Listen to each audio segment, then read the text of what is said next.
Hello everyone, engineering graphics related बरेचसे video आपण या YouTube चॅनलवर घेऊन येत असतो आणि आजचा आपला टॉपिक आहे DLS of hexagonal prism. Hexagonal प्रिझमची डेव्हलपमेंट कशी केली जाते.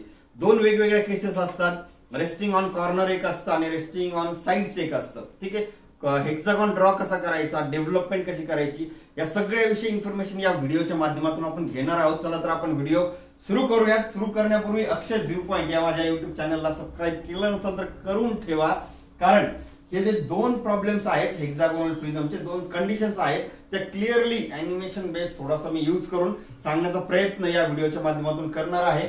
चला तर व्हिडिओ आपण सुरू करूयात. दोन कंडिशन अशा आहेत की side of prism parallel to vertical plane, त्यालाच आपण रेस्टिंग ऑन कॉर्नर असं देखील म्हणतो, आणि side of prism perpendicular to vertical plane किंवा रेस्टिंग ऑन साइड्स. आता हे नेमकं कसं तुम्हाला व्हिज्युअलाइज करून दाखवतो, ड्रॉ करून दाखवतो, म्हणजे तुम्हाला क्लिअर कट समजेल आणि एक्झाम मध्ये जरी प्रॉब्लेम आला तरी तुम्हाला तो इझिली सॉल्व्ह करता येईल. ओके, आता हे बघा, सगळ्यात पहिले तर हेक्सागोनल प्रिझम असे असतात, आपल्याला माहिती आहे त्याचं हाईट असेल, बेसची एक लेंथ असेल, बेस काय, टॉप सरफेस काय, एजेस काय असतात, सरफेस काय असतो, तर या टाइप हेक्सागोनल प्रिझम असेल. आणि हेक्सागॉन ड्रॉ कसा करायचा हे एक सगळ्यात महत्वाचं आहे. तर हेक्सागॉन रेस्टिंग ऑन कॉर्नर आणि रेस्टिंग ऑन साइड, ठीक आहे, हे दोन्ही टाइपचे वेगवेगळे कसे असू शकतात ते आपण बघूयात. रेस्टिंग ऑन कॉर्नर आणि पॅरलल टू व्हीपी हे कसं ते बघूयात. आधी डायग्राम बघू, मग मी तुम्हाला ते सांगतो. ओके, फक्त हेक्सागॉन आधी बघूयात, नंतर मग डेव्हलपमेंटचा प्रॉब्लेम बघूयात. ओके, आता इथे बघा की हेक्सागॉन ड्रॉ करताना वेगवेगळ्या मेथड आहेत. एक सिम्पलेस्ट मेथड मी तुम्हाला सांगतो. एक सर्कल आपण फेंट एकदम ड्रॉ करून घेतो. आधी सर्कल आलाय म्हणजे मग आता सर्कल कितीचा ड्रॉ करायचा, ठीक आहे. समजा draw hexagon of 30 mm side असं तुम्हाला सांगितलं कोणी, तर मग जी रेडियस आपल्याला सर्कलची घ्यायची ना, तर ती रेडियस काय घेणार आपण, side of base 30 mm side आहे ना, मग 30 रेडियस घ्या आणि सर्कल ड्रॉ करा फेंट एकदम. ठीक आहे, हेक्सागॉन ड्रॉ करायचा, फेंट सर्कल ड्रॉ करा. सर्कल आहे म्हणजे सेंटर लाईन येणारच, लॉंग लाईन, शॉर्ट लाईन. ठीक आहे, ए बी असं नाव आपण त्याला देऊयात.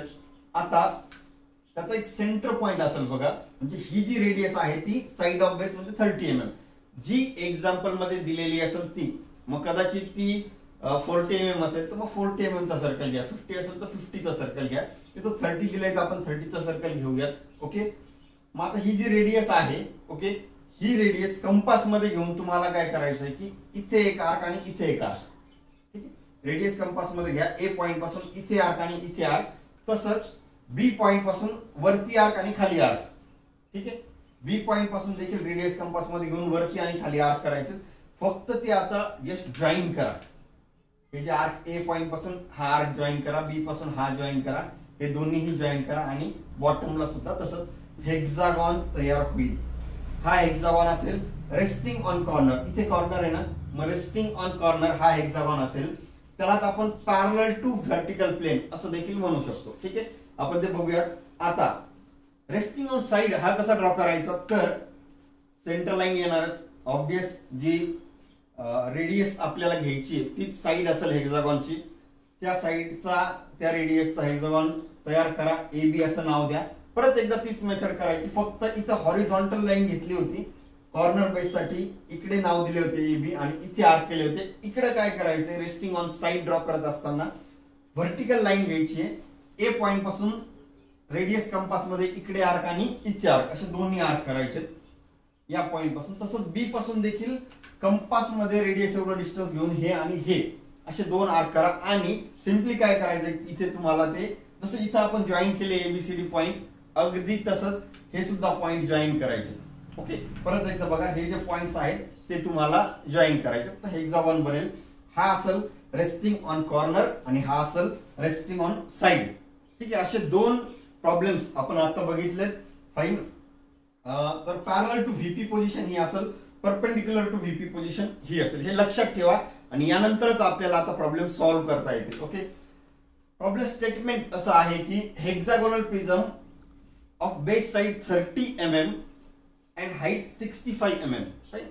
Base side दिली आणि height दिली is resting on one of its end on horizontal plane HP with two of its lateral faces parallel to VP. ठीक आहे, parallel to VP असा वर्ड आहे. तर हे बघा पॅरलल टू व्हीपी म्हणजे ही पोझिशन असेल पॅरलल टू व्हीपी. परपेंडिक्युलर जर असतं तर मग ही पोझिशन विचारली असते त्यांनी. इथे काय विचारले parallel to VP draw the development of lateral surfaces. ठीक आहे. हेक्सागोनल प्रिझम आहे, साइड आणि हाईट दिली आहे आणि पॅरलल टू व्हीपी अशी कंडिशन आहे. ठीक आहे. मग आता स्टार्ट करत असताना जर कॉर्नर बेस किंवा पॅरलल टू व्हीपी असं जर म्हटलं असेल तर जस्ट आपण बघितलं की हेक्सागॉन कसा ड्रॉ करायचा त्या पद्धतीने तुम्ही ड्रॉ करा. आणि जो डायमेन्शन्स दिलेले आहेत 30 mm आहे. 30 mm चं डायमेन्शन फेंट लाईन मध्ये तुम्ही देऊ शकता. ठीक आहे. नेमिंग करा ABCDEF आणि XY लाईन तर आहेच. XY लाईनच्या खाली हा टॉप व्ह्यू असतो तर आपण तो हेक्सागोनल प्रिझमचा टॉप व्ह्यू ड्रॉ केलेला आहे. आणि फेंट लाईन्स तुम्हाला इथपर्यंत घ्यायच्यात ऍज युजल. या प्रोजेक्शन लाईन्स या फेंट असतील. फाईन. ही इथून इथपर्यंत लाईन. ठीक आहे. या F पॉइंट पासून तर C पर्यंत ही लाईन डार्क असेल आणि XY लाईन फेंट दिसली पाहिजे.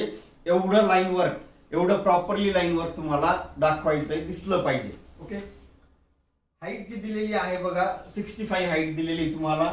तुम्ही 65 हाईटला वरती एक स्ट्रेट लाईन घ्या आणि तुम्ही रेक्टँगल जॉईन करू शकता. ह्या दोन लाईन्स पण जॉईन करू शकता. ठीक आहे. डायमेन्शन्स द्यायला विसरू नका. आणि हे जे नंबरिंग डायमेन्शन इथं दिलेत आपण 65 फेंट लाईन मध्ये. बाकी रेक्टँगल डार्क असेल. F point F dash, A आणि E ओव्हरलॅप होत आहेत A dash E dash, B आणि D ओव्हरलॅप होत आहेत B dash C dash, B dash D dash आणि C पॉइंट एंडिंगला आहे तर C डॅश.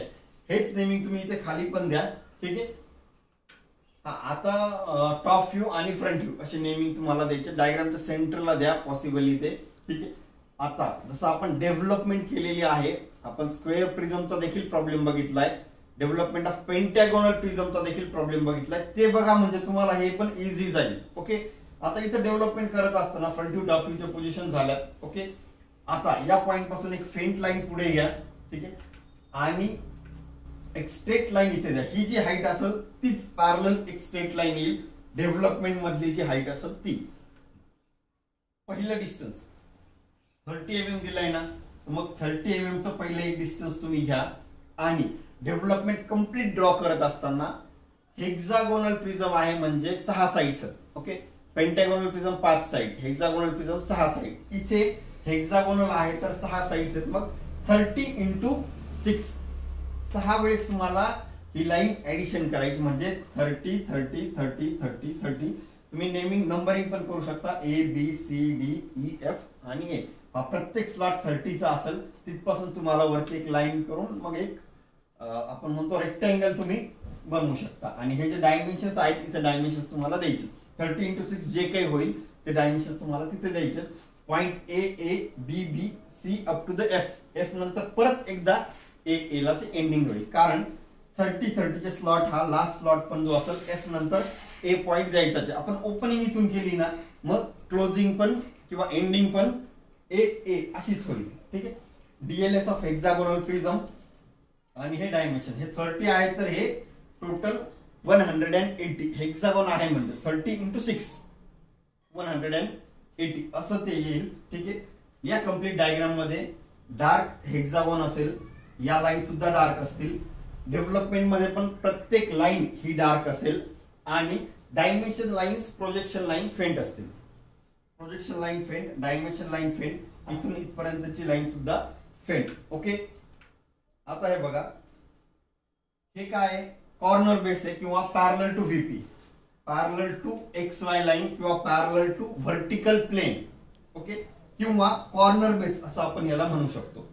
जर तुम्हाला असाच प्रॉब्लेम सेम प्रॉब्लेम जर साइड बेस विचारला किंवा मग परपेंडिक्युलर टू व्हीपी, इथं पॅरलल टू व्हीपी होता आपण हे ड्रॉ केलं. जर परपेंडिक्युलर टू व्हीपी असा असेल तर मग तुम्हाला ही पोझिशन ड्रॉ करावं लागेल. ठीक आहे. हे परपेंडिक्युलर किंवा मग साइड बेस आपण ज्याला म्हणतो. ठीक आहे. परपेंडिक्युलर टू व्हीपी ही पोझिशन असेल. बाकी फ्रंट व्ह्यू मध्ये या टाइप A आणि B एका लाईनवर, C आणि F एका लाईनवर, D आणि E एकाच लाईनवर म्हणजे 3 लाईन डार्क इथे येतील. बाकी सर्व डेव्हलपमेंटचा पार्ट हा सेम असेल. ठीक आहे. म्हणजे असा डिफरन्स आहे या दोन्ही मध्ये. ही डायग्राम कॉर्नर बेस किंवा पॅरलल पोझिशन आणि ही डायग्राम परपेंडिक्युलर पोझिशन. ठीक आहे. तर अशा पद्धतीने आपण development of square prism, pentagonal आणि हेक्सागोनल असे तिन्ही पार्ट बघितलेले आहेत. हे सगळ्या अक्षयज व्ह्यू पॉइंट चॅनलवर तिन्ही DLS चे पण आहेत, इंजिनिअरिंग कर्वचे पण आहेत, ऑर्थोग्राफिक आहे, आयसोमेट्रिक आहे, सगळे प्रॉब्लेम्स यावर आहेत. तुम्ही निश्चित ते बघा आणि कनेक्टेड राहा अक्षयज व्ह्यू पॉइंट बरोबर. व्हिडिओ शेवटपर्यंत बघितल्याबद्दल थँक्स.